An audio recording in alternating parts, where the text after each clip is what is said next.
السلام علیکم، تو کیسے ہیں آپ سب لوگ؟ امید ہے ٹھیک ٹھاک ہوں گے، خیر خیریت سے ہوں گے۔ تو ویلکم ہو گیا آپ کا سب لوگوں کا میرے یوٹیوب چینل پہ اور نیو ویڈیو پہ۔ تو آج ہم جو ہے وہ نیو ناول سٹارٹ کرنے لگے ہیں، ارادت بائی کرن آفتاب۔ جنت کے پتے جو ہے وہ اس کے 3 ایپیسوڈ میں نے اپلوڈ کر چکی ہوں، ساتھ ساتھ وہ بھی چلتا رہے گا، ساتھ ساتھ یہ بھی چلتا رہے گا۔ ایک ایک جو ہے ناول پڑھ کے بعض اوقات لوگ بول بھی دیتے ہیں، بعض اوقات نہیں بھی ہوتے، تو میں نے سوچا کہ چلو بھی یہ والا بھی اسٹارٹ کرتے ہیں۔ باقی جو ہے ڈراماز کی ویڈیوز بھی اپلوڈ کر رہی ہوں ساتھ ساتھ، تو آپ لوگ ضرور دیکھیں، کمنٹ میں اپنے رائے کا اظہار ضرور دیں، کیا چیز غلط ہو رہی ہے کیا چیز ٹھیک ہے، تو کمنٹ میں آپ ضرور بتایا کریں، انسان کو پتہ چلتا رہتا ہے۔ چلیں اسٹارٹ کرتے ہیں۔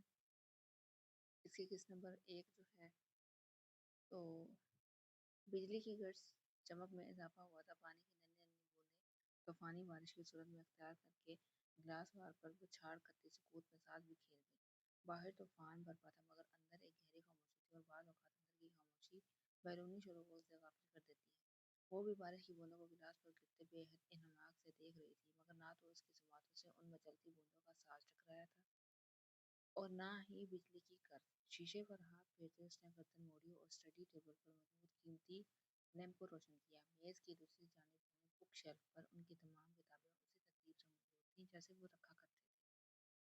انتہائی محبت سے کرسی پر ہاتھ پھیرتی وہ پل بھر کو ساکن ہوئی اور کسی ٹرانس کی کیفیت میں کئی ثانیے کرسی پر ہاتھ پھیرتی رہی، یوں جیسے اس کے سامنے خالی جھولتی کرسی نہیں، وہ خود برجمان ہو اور وہ محبت سے ان کے سر پر ہاتھ پھیر رہی ہو۔ بجلی کی زوردار گرج پر یکدم اس نے اپنا ہاتھ پیچھے کھینچا، پھر سر اٹھا کر خالی کمرے کی ایک ایک شے کو ازبر کیا اور کرسی کھینچتی برجمان ہو۔ اب اس کا ہاتھ میز پر موجود کتاب پر تھا۔ وہ کبھی کوئی کتاب میز پر نہیں رکھتے تھے سوائے اس کتاب کے جو ان کے زیر مطالعہ ہو۔ اس نے کتاب کا رخ اپنی جانب کیا، لفظوں کو غور سے چھونے لگی۔ مجھے یہ کہنا پڑے گا، آپ دنیا کا غور ترین انسان ہیں۔ سیاست، کتابیں، اخبارات۔ آپ کی صبح کا آغاز ایک جھوٹ کے پرندے سے ہوتا ہے، جس میں ایک جیسے خبروں کو مسالہ لگا کر بار بار پیش کیا جاتا ہے تاکہ پیسہ بنایا جائے، اور آپ بڑے ذوق و شوق سے ایک ایک بار خبر پڑھتے ہیں۔ سارا دن آپ سیاسی جماعتوں اور سیاستدانوں کے جھوٹے دعوے اور عوام کی شکایتیں سنتے ہیں، پھر دن کے اختتام پر کوئی کتاب پڑھتے ہیں، چائے کا کپ اٹھاتے ہیں اور سونے چلے جاتے ہیں۔ انہوں نے مسکراتے ہوئے اخبار طے کر کے میز پر رکھا۔ ایک بات بتائیں، کیا رات کو آپ کے خواب میں بھی سیاسی پارٹی اور عوام کے مسائل ہی آتے ہیں یا کچھ اور؟ اس نے آبرو چکا کر سوال داغا۔ صحیح کہہ رہی ہوں، مجھے سیاست اور عوام کے سوا کچھ دکھائی نہیں دیتا، جو میں کچھ جاگتی آنکھوں سے دیکھتا ہوں میں وہی خواب میں بھی دکھائی دیتا ہے۔ اوف، دل نہیں بھرتا آپ کا؟ نہیں، بلکہ میں تو چاہتا ہوں تم بھی سیاست میں آؤ، اور پلیز، مجھے سیاست سخت ناپسند ہے، آپ جانتے ہیں، بلکہ میں تو کہوں گی کہ آپ بھی سیاست چھوڑ دیں۔ تم سیاست کر ہی نہیں سکتی اور میں سیاست چھوڑ نہیں سکتا، اور نہ ہی تم سے سیاست کے خلاف کچھ سنوں گا۔ لیکن میٹھا کم کھائیں، اس پر کوئی کمپرومائز نہیں ہوگا۔ ان کے ہاتھ سے میٹھی چائے کا کپ واپس لیتی وہ بنا شکر کے دوسری چائے بنانے لگی۔ تمہیں باتوں میں الجھانے کا کوئی فائدہ نہیں، ہر بار میری چوری پکڑ لیتی ہو، تمہیں نگاہ سے کچھ نہیں بچ سکتا۔ اس نے مسکراتے ہوئے دوسرا کپ آگے بڑھایا۔ پھیکی چائے۔ ایک گھونٹ بھر کر انہوں نے کپ واپس رکھا۔ پھیکی چائے پی کے زندگی بھی پھیکی پھیکی سے لگتی ہے، نہیں؟ بات کے اختتام پر انہوں نے استفائی میاں آبروچ کا بدلے میں اس نے نبی میں سر ملا کر ان کی پلکوں پر اتری نمی تھی۔ اس نے کتاب بند کر کے آگے مونڈی اور سر کرسی کے پشت پر گرا دیا۔ ایک ہاتھ سے ہینڈ بیگ گھسیٹتے اور دوسرے ہاتھ سے سن گلاسز کو پیشانی سے اوپر گہرے سے ابر پر لٹکایا، اس نے ایئرپورٹ کے باہر ارد گرد نگاہ دوڑائی اور پھر کلائی پر بندھی گھڑی کی جانب دیکھا۔ 2 سال سے بعد وہ پاکستان کی سرزمین پر قدم رکھ رہی تھی۔ سیاہ بالوں کو ہاتھوں کی انگلیوں سے پیچھے کرتی اس نے طالب نگاہ پھیلی گاڑیوں کو دیکھا۔ ڈرائیور کو بھی نہیں بھیجا؟ وہ حیرت اور بے یقینی کے میلے جیسے تاثرات لیے بڑبڑائی۔ اسی کیفیت میں گھیری کیب لینے کے گھر سے اس نے سڑک کی جانب قدم بڑھائے تھے، تب ہی ایک شناسا سا لمس اسے اپنی آنکھوں پر محسوس ہوا۔ اسے ہینڈ گیری چھوڑ کر دونوں ہاتھوں سے اپنی آنکھوں پر موجود اس لمس کو پہچاننے کے ذریعے سبھی بے ساختہ لبوں سے ادا ہوا، اور اس نے دونوں ہاتھ تھام کر اسے اپنے سامنے کیا۔ کبھی اپنی بائیں اس کے گرد حائل کرتی لپٹ گئی۔ آپ ہمیشہ پہچان لیتی ہیں، کبھی نے مصنوعی قبول کا اظہار کیا، یہ کون سا مشکل کام ہے؟ اس کے لبوں پر تبسم بکھرا۔ آگے کی لائنز ازبر ہے مجھے: نرس کے بعد تم سب سے پہلے مجھے میری گود میں آئی تھی حریم عفیہ سے پہلے تمہیں میں نے دیکھا تھا، گھٹی بھی میں نے لگائی تھی، تمہیں شاید اچھا لگا تھا نا، اور شاید کھانا چاہتی تھی۔ نہ دینے پر کتنی دیر مجھے دیکھتی رہی تھی بنا پلکیں جھپکے، اور پھر تم پہ جھانکتے ہوئے مسکرائی تھی، اور تمہیں دیکھ کر میں نے 11 سال کی عمر میں ایک چھوٹی سی بچی کو سنبھالنا سیکھ لیا تھا، جب میں خود بھی بچی تھی، لیکن صرف اوروں کے لیے، تمہارے لیے نہیں۔ سبھی نے دونوں ہاتھ دائیں بائیں کمر پر ہر کے انداز میں کہا، اور اس کی جانب دیکھ کر ابو چھپائے تو دونوں کی ہنسی بے ساختہ تھی۔ پہلے سے زیادہ پھولنے لگی ہو تم، اس نے مسکراتے ہوئے کہا، پھر ڈرائیور کو سامان گاڑی میں رکھنے کا اشارہ کیا۔ ڈرائیور کا سامان رکھنے تک وہ دونوں بھی گاڑی میں بیٹھ چکی تھیں، اور گاڑی کا رخ محتشم ولا کی جانب تھا۔ 1 سال میں کچھ زیادہ ہی حسین ہو گئی ہیں آپ، جیلسی ہو رہی ہے مجھے آپ سے، اس کے چہرے کی جانب دیکھتے سبھی نے ہنسی دباتے ٹھنڈی آہ خارج کی، اور 1 سال میں تم پہلے سے زیادہ باتونی ہو گئی ہو۔ مسکراتے ہوئے بولی، بات کرنے کے لیے کسی سامع ہونا بھی ضروری ہے، اور پچھلے 1 سال سے میں اکیلی ہی تھی، آپ کو کون سا میرا خیال ہے؟ اس نے سورا۔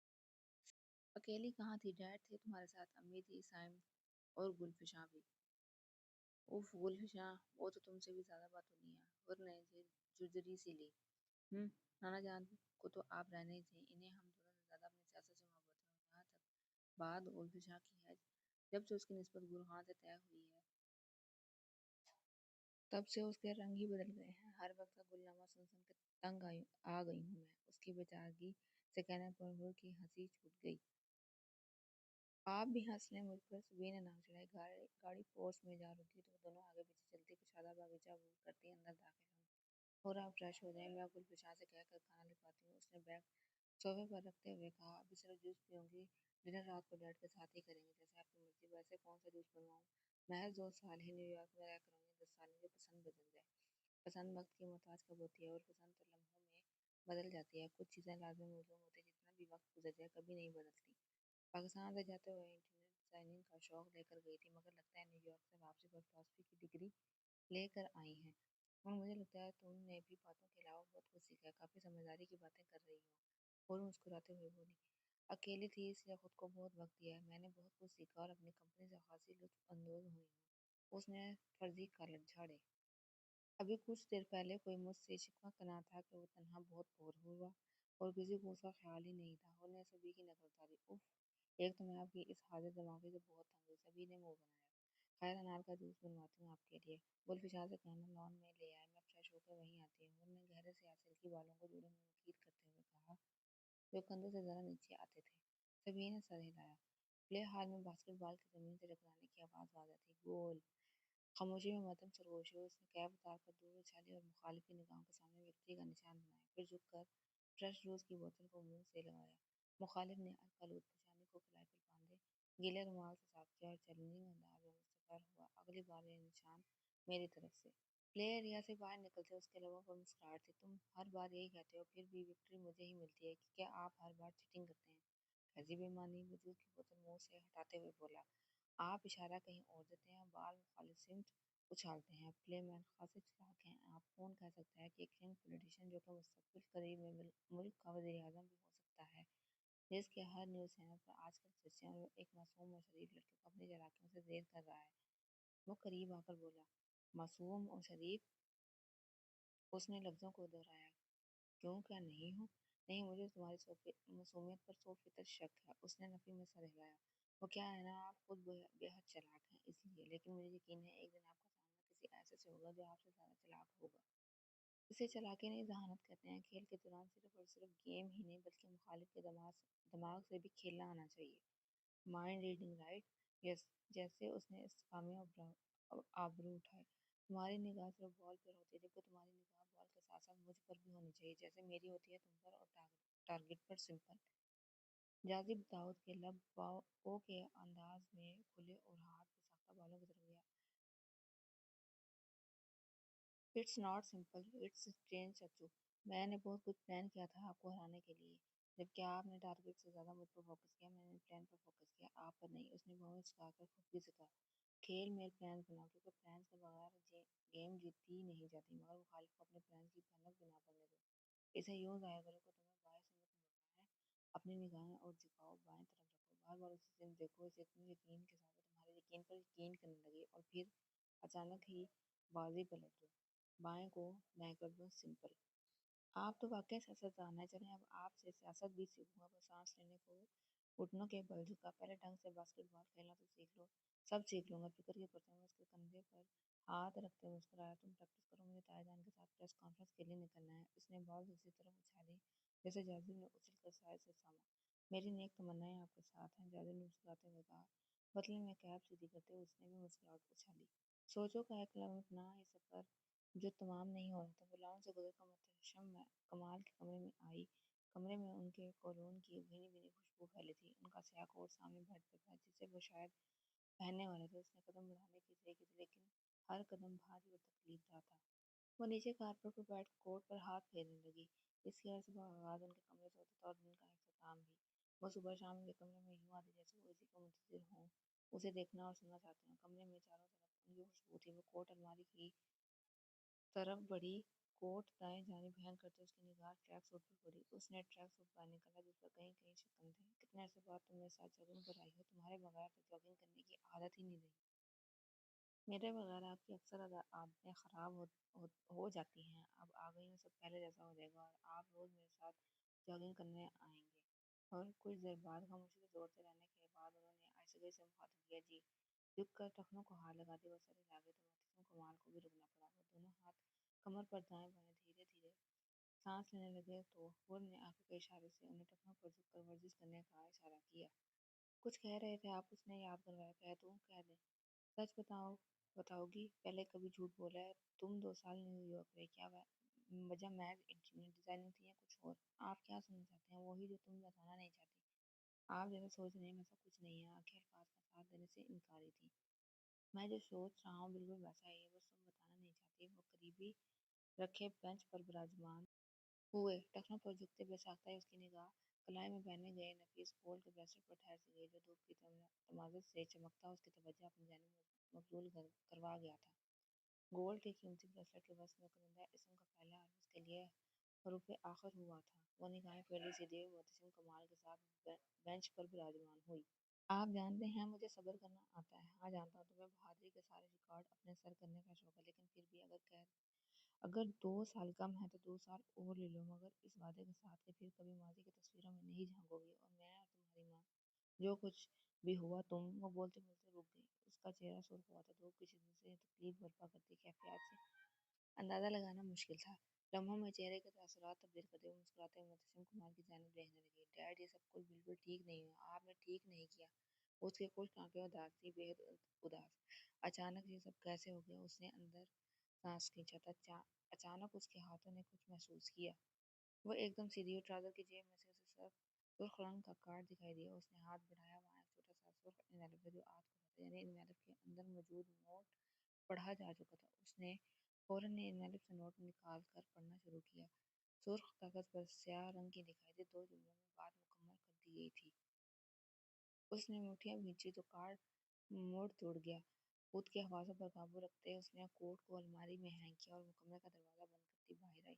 محتشم کمال میں کمرے میں داخل ہونے سے پہلے وہ نہیں جانتی تھی کہ چند سیکنڈز کے بعد جب وہ کمرے سے باہر آئے گی تو بہت سے سوال اس کے ہمراہ ہوں گے جن کے جواب اسے تلاش کرنے ہیں۔ وہ بہت کچھ سوچنے اور کرنے پر مجبور ہو گئی تھی۔ اپنے کمرے میں واپس آ کر اس نے وہ نوٹ ایک بار پھر پڑھا تھا اور موبائل اٹھا کر ناسا نمبر ڈائل کیا۔ شامی صاحب، آپ کو نام واپس لینے کی ضرورت نہیں ہے، ڈیڈ کی جگہ الیکشن میں لڑوں گی۔ آپ پریس کانفرنس ارینج کریں۔ لیکن بیٹا، اتنی جلدی اور اچانک کیسا؟ کل تک تو آپ کا ایسا کوئی ارادہ نہیں تھا۔ بعض فیصلے وقت کی ضرورت ہوتی ہے شامی صاحب، مگر آپ سیاست کے بارے میں کچھ نہیں جانتی۔ نہیں جانتی تو جان جاؤں گی۔ اپوزیشن آپ کو ٹکنے نہیں دے گی اور انہیں سمجھانے کی صحیح کی، یہ تو وقت ہی بتائے گا کون رہتا ہے اور کون نہیں۔ آپ جذباتی ہو کر فیصلہ کر رہے ہیں، ایک بار پھر سوچ لیں۔ میں کوئی بھی فیصلہ جذبات میں آ کر نہیں کرتی شامی صاحب، اور مسلم کا جذبات سے کوئی تعلق نہیں ہے۔ آپ سے جو کہا ہے وہ کریں۔ وہ لوگ صرف دیکھنے ہی سے انسان اندر سے درندے ہیں، آپ ان کی سیاست کو سمجھ نہیں سکیں گے۔ آپ سیاست کے داؤ پیچ سے نا واقف ہیں۔ آپ کو منظر سے غائب کرنا ان لوگوں کے لیے بائیں ہاتھ کا کھیل ہے۔ کھیل تو اب شروع ہو گیا شامی صاحب، کھیل چلنے سے پہلے ہی ہار جیت کا فیصلہ نہ کریں۔ وہ جو کرنا چاہتے ہیں کرنے دیں، انہیں اپنی تمیز فضا میں سرشار رہنے دیں۔ سیاست میں گندگی کے سوا کچھ نہیں۔ بعض اوقات گندگی کو صاف کرنے کے لیے گندگی میں اترنا پڑتا ہے شامی صاحب۔ فون کی دوسری طرف شامی صاحب نے سرد خارج کی۔ تو یہاں پہ ایپیسوڈ 1 کا جو ہے وہ اینڈ ہوتا ہے۔ ایپیسوڈ 2 کے لیے ویٹ کریں۔ ویڈیو پسند آئی ہو تو لائک کریں، شیئر کریں، سبسکرائب کریں اور بیل آئکن کو پریس کریں۔ نیکسٹ ویڈیو میں ملاقات ہوگی۔ اللہ حافظ۔